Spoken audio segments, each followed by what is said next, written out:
houblon, hein. C'est du houblon, mais c'est du houblon mâle. Il ne fait pas de fleurs, malheureusement.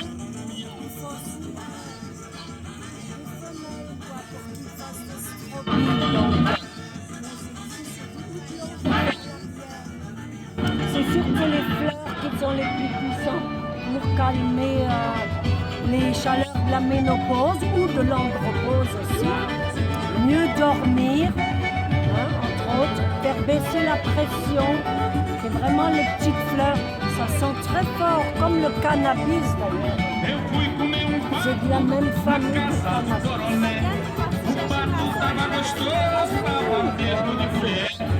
Ça c'est le houblon mâle.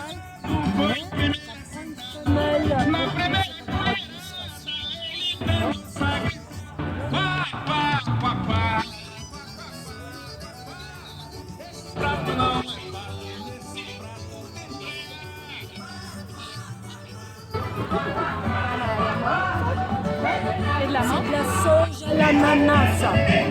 Ça sent de l'ananas. Elle n'est pas très forte. Et ça, c'est la sauge originale. C'est la sauge pure. Ça, c'est la sauge originale. C'est la sauge à l'ananas. Elle a déjà fait.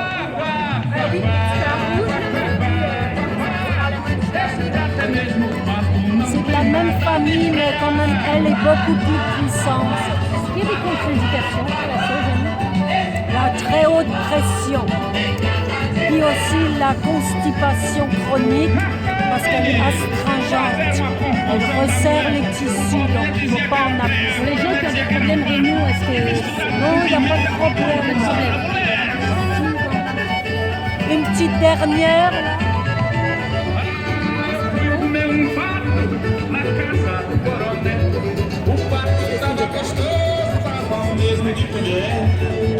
C'est de la camomille allemande, ça. Hein.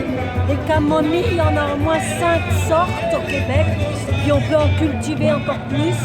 Donc camomille allemande, une des plantes les plus consommées au monde. Ça, c'est très bon pour la tristesse, la dépression, pour les pensées noires aussi. Et ça fait baisser la pression aussi. C'est bon pour les spasmes intestinaux, les douleurs menstruelles aussi. Et on utilise vraiment une petite fleurette, une à la fois. C'est aussi pour contre les rides et aider les cheveux blonds, blondir les cheveux. Tout ça, vraiment ça qui est utilisé. Donc on ne taille jamais une plante comme ça, c'est un sacrilège.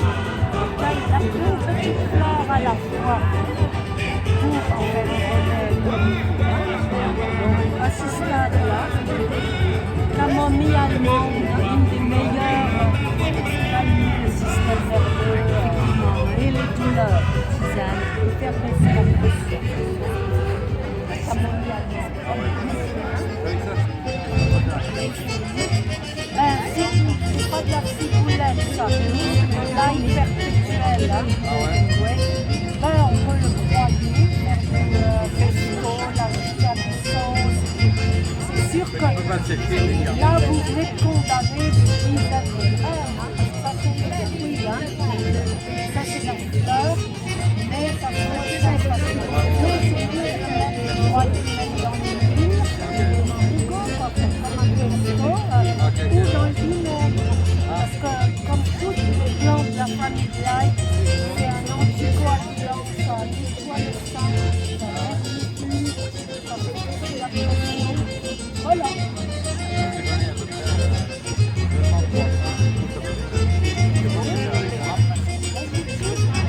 C'est mieux de le cueillir avant qu'il s'ouvre, oui, parce qu'après ça devient trop dur, ça va quand même goûter, hein. Trop dans le vinaigre, à la vinaigre, à la ciboulette à l'ail.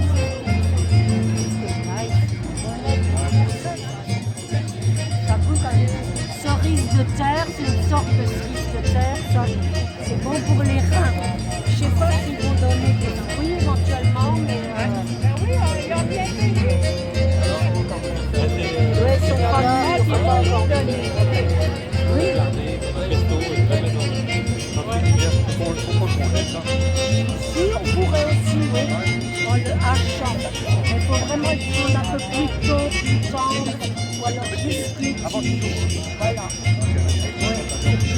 Ça, c'est très coriace. Donc, ça, c'est bon pour la vessie, hein. C'est un antioxydant. La cerise de terre, l'altécante, la vessie. Quand c'est mûr, c'est jaune vif.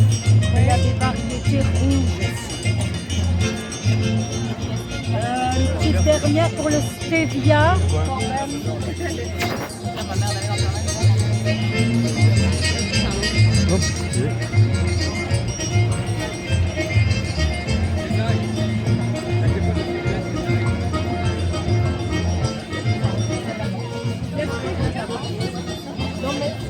Ça, c'est une menthe douce.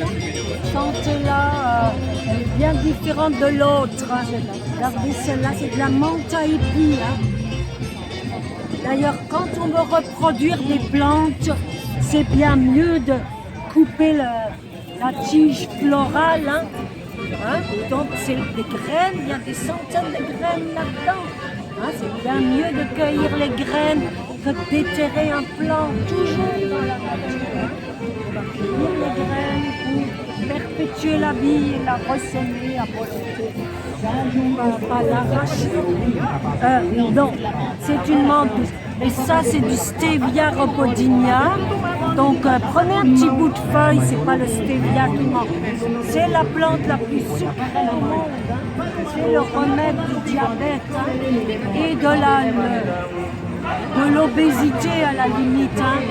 Ça aide vraiment à faire baisser le taux de sucre, le stevia rhopodinia.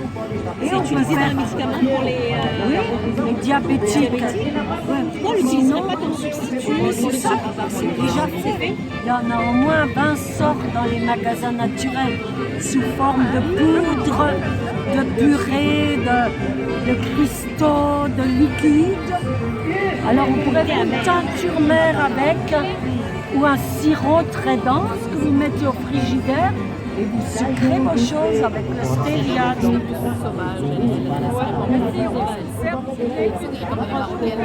Une décoction, et vous le concentrez, vous le mettez au frigo, puis vous sucrez vos aliments comme ça. Oui, je sais pas, vous pouvez le faire très concentré. Si on fait cuire trop longtemps, on perd. Mais quand même le faire cuire, ou faire une teinture mère dans l'alcool, le vinaigre, c'est sûr que c'est mieux dans l'eau. C'est mieux dans une teinture mère dans l'eau. Puis vous saturez 1 litre, vous prenez un blanc comme ça, vous laissez bouillir quelques minutes, ensuite laissez macérer à 1 heure, filtrer, puis ensuite vous l'utilisez. Sucrez vos compotes, votre yogourt, vos gâteaux même. Oui, c'est mieux. Oui, parce que le sucre dans l'eau, ça fermente. Ben, disons 2 semaines à peu près. Oui. Surtout c'est très saturé. Oui. Voilà. Faire ça. Oui, les fruits en compote, vous mettez du stevia et ensuite une gelée avec. Sûr que ça verdit votre compote. Hein. Conscient de ça, mais c'est pas grave. C'est même trop sucré. Oui, quasiment.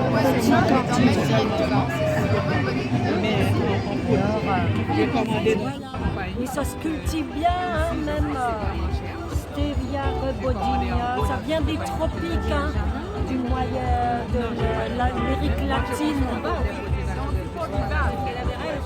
Ben si, il paraît qu'on peut le rentrer l'hiver. Hein. La date est plus là, mais on peut le rentrer l'hiver.